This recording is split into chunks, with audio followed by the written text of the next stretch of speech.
प्यार पत्थर से कर ली गलती हुई, प्यार पत्थर से कर ली गलती हुई, गोया छूली सलाह की गलती हुई। मतलब गलती हुई है और एक ऐसे षड्यंत्र की कहानी है जिसमें तुम लोग लाइक और सब्सक्राइब करना दोनों भूलते हो, पाप लगेगा। आप आगे सुनो। पिछला वीडियो में हम तुम लोगों को बतलाए थे कि इस प्रकार नूरजहां एक सुनियोजित षड्यंत्र के तहत शाहजहां को बाईपास करना चाह रही थी और शाहजहां को इस बात का भनक लग जाता है और अंततः शाहजहां को ये सोचने पर मजबूर होना होता है कि आखिर नूरजहां ऐसा कर क्यों रही है। तो उसको लगा कि नूरजहां हमको हटा करके जहांगीर के सबसे बड़े बेटे खुसरो को शासक बनाना चाहती है। यही कारण था कि शाहजहां खुसरो को लेकर दक्षिण भारत जाता है और उसको बुरहानपुर के किले में कैद कर देता है और अंततः खुलदाबाद ले जाकर के उसका कत्ल कर देता है। ये हत्या बहुत बड़ी हत्या है, क्योंकि खुसरो आम जनता के बीच बेहद लोकप्रिय है। वो आम जनता के बीच लोकप्रियता का ग्राफ इतना बड़ा है कि उसे लोग भूत आत्मा संत के रूप में जानते हैं। और उसी टाइम पीरियड में कंधार जहांगीर के कालखंड में टूटकर अलग होता है। घटना 1622 की और कंधार का टूटकर अलग होना बहुत बड़ी राजनीतिक घटना थी। जहांगीर के कालखंड की यह सबसे बड़ी असफलता, सबसे बड़ी विफलता मानी जाती है। परिणाम यह हुआ कि अब नूरजहां ने जहांगीर को कहा कि शाहजहां को कंधार के अभियान पर भेजो और शाहजहां ने सीधे जाने से इनकार कर दिया, क्योंकि उसको लग चुका है कि सोनिया का आशीर्वाद मिलना बंद हो चुका है। भला मैं मनमोहन कैसे बन सकता। परिणाम यह हुआ कि वो बगावत पर उतर आया और जब बगावत पर उतर आया, इसी दिन का इंतजार तो कर रही थी नूरजहां।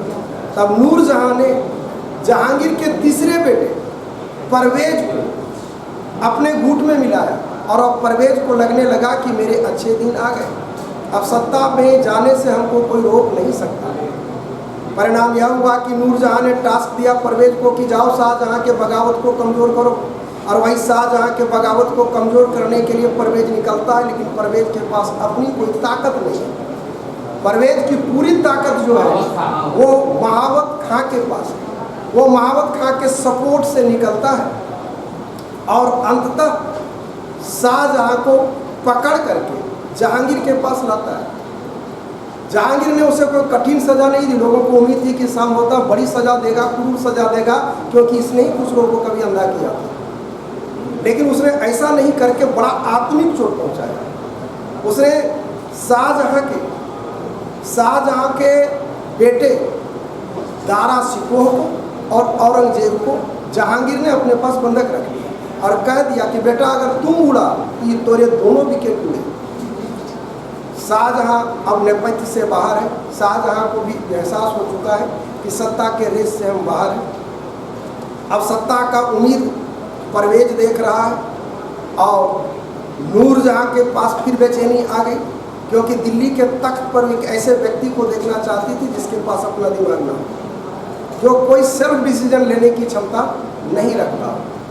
और यहाँ पर वो पा रही है कि अगर परवेज शासक बन गया तो परवेज शासक बनते के साथ ही महावत खां पावरफुल हो जाएगा। इसलिए बेचैनी अब वो दोनों को तोड़ना चाहती है। परवेज को वो बंगाल के अभियान पर भेजती है और जब बंगाल के अभियान पर उसको भेजा जाता है, दो उम्मीदें थी नूरजहां कि बंदा या तो हारेगा या तो मरेगा, लेकिन ना हारा ना मरा, वो जीता और खुद दौलत लेके आया, पासा पलट गया। नूरजहां झारखंडी टोन में भगुआ गई, बड़ा समझे में नहीं आ रहा था कि अब की करिए। परिणाम यह हुआ कि अब लगी उसको जलील कर। उसी दरमियान महावत खां ने अपनी बेटी की शादी मंत्री के एक बेटे से किया, सेठ की। तो नूरजहां कही कि तुमने किससे इजाज़त लिया था, ये नियम के विरुद्ध है। और उसके होने वाले दामाद को जब राज दरबार में मेढक की तरफ लुटवा के चलवाई तो महावत खां के दिल को छू गया और लगा कि अब हद हो चुका है, अब बदले के मूड में। और तब तक जहांगीर शरीर से बड़ा कमज़ोर हो चुका है, वो चल फिर नहीं सकता। उसको पालकी में लोग उठा के ले जाता, घोड़े पर भी चढ़ नहीं सकता था।